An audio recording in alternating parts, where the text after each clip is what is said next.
మన భారతదేశంలోని వెస్ట్ బెంగాల్ రాష్ట్ర రాజధాని అయినటువంటి కలకత్తాలో ఇంజనీర్ల నైపుణ్యానికి ప్రతీక అయినటువంటి హౌరా బ్రిడ్జ్ గురించి ఈ వీడియోలో తెలుసుకుందాం.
కలకత్తా హౌరా మధ్య గల ఈ హుగ్లీ నదిపైనే హౌరా బ్రిడ్జిని నిర్మించారు.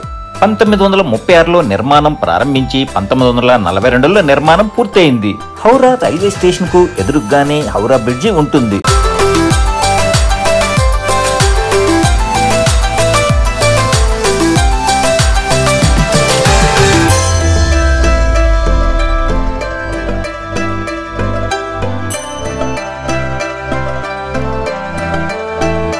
హుగ్లీ నదిపై పెరుగుతున్న ఓడల ట్రాఫిక్ దృష్ట్యా దానిపైన వంతెన నిర్మించాలని బ్రిటిష్ ప్రభుత్వం తలంచింది. 1862 మార్చి 19న నాటి East India railway company chief engineer George Turnbull ప్రతిపాదనలు సమర్పించారు. 1870లో కలకత్తా పోర్టు ట్రస్టును ఏర్పాటు చేసి 1871లో బెంగాల్ ప్రభుత్వ శాసన విభాగం బెంగాల్ చట్టం 9 ప్రకారం హౌరా వంతెన చట్టాన్ని ఆమోదించింది. 22 లక్షల రూపాయల ఖర్చుతో 1874లో ఈ పాంటూన్ వంతెనను పూర్తి చేశారు. 1874 మార్చి 20న వచ్చిన అతిపెద్ద తుఫాను వలన 200 అడుగుల వంతెన దెబ్బతిన్నది. 1905లో కొత్త మెరుగైన వంతెన కోసం ప్రణాళికలు చేయడం ప్రారంభించారు. అందులో భాగంగా 1906లో ఆర్ఎస్ హైగేట్, WB మేకేబ్ నేతృత్వంలో ఒక కమిటీని నియమించారు. ఆ కమిటీ ఇచ్చిన ప్రతిపాదనలో ఒకటైనా తేలియాడే వంతెన నిర్మించాలని నిర్ణయం తీసుకున్నారు. మొదటి ప్రపంచ యుద్ధం కారణంగా వంతెన నిర్మాణ ప్రక్రియ నిలిచిపోయింది. 1921లో ముఖర్జీ కమిటీ అని ఇంజనీర్ల కమిటీ ఏర్పడింది. సింగిల్ స్పాన్ ఆర్చి వంతెనను ప్రతిపాదించారు. 1926లో న్యూ హౌరా బ్రిడ్జి చట్టం ఆమోదించబడింది. మెస్సర్స్ రెండల్ పామర్ మరియు టెట్రన్లను వారి చీఫ్ డ్రాఫ్ట్ మెన్ అయినటువంటి మిస్టర్ వాల్టన్ తయారు చేసిన ఒక నిర్దిష్ట డిజైన్ అయినటువంటి సస్పెన్షన్ బ్రిడ్జి నిర్మాణాన్ని పరిగణించారు. 1935లో బ్రైట్ వైట్ బర్నో మరియు జోసెఫ్ కన్స్ట్రక్షన్ కు నిర్మాణ కాంట్రాక్ట్ లభించింది. 1935లో న్యూ హౌరా బ్రిడ్జ్ చట్టాన్ని సవరించారు. 1936లో నిర్మాణాన్ని ప్రారంభించి 1942లో ఈ బ్రిడ్జిని పూర్తి చేశారు. ఈ వంతెనకు పిల్లర్లు, నట్లు మరియు బోల్టులు లేవు. 26,500 టన్నుల ఉక్కును ఉపయోగించారు. ఈ మొత్తం ప్రాజెక్టుకు 2,50 లక్షల రూపాయలు ఖర్చు చేశారు. బ్రిడ్జి ప్రారంభం నాటికి ప్రపంచంలోనే 3వ పొడవైన కాంటిలీవర్ వంతెనగా గుర్తింపు పొందింది. 2013లో ప్రపంచంలోనే 6వ పొడవైన కాంటిలీవర్ వంతెనగా నిలిచింది. ఈ బ్రిడ్జి నుండి ప్రతిరోజు సుమారు 150,000 మంది పాదాచారులు, 1,00,000కు పైగా వాహనాలు ప్రయాణం సాగిస్తూ ఉంటాయి. హౌరా బ్రిడ్జిను 1965 జూన్ 14వ తేదీన రవీంద్రనాథ్ ఠాగూర్ పేరు మీద రవీంద్ర సేతుగా నామకరణం చేశారు. 2313 అడుగుల పొడవు, 70.9 అడుగుల వెడల్పు, 269 అడుగుల ఎత్తుతో 83 ఏళ్ల క్రితమే పిల్లర్లు, నట్లు, బోల్టు లేకుండా నిర్మించిన అద్భుతమైన హౌరా బ్రిడ్జ్ ప్రజలకే కాకుండా సినిమా వారిని సైతం ఆకర్షిస్తూ ఉన్నది. 1953లో ఇక్కడ షూటింగ్ జరుపుకున్న దోబీగా జమీన్ చిత్రం మొదలు నేటి వరకు అనేక భాషా చిత్రాలకు హౌరా బ్రిడ్జి కేంద్ర బిందువు అయ్యింది.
అద్భుతమైన హౌరా బ్రిడ్జిని కలకత్తాకు వచ్చినప్పుడు మీరు తప్పక చూడగలరు.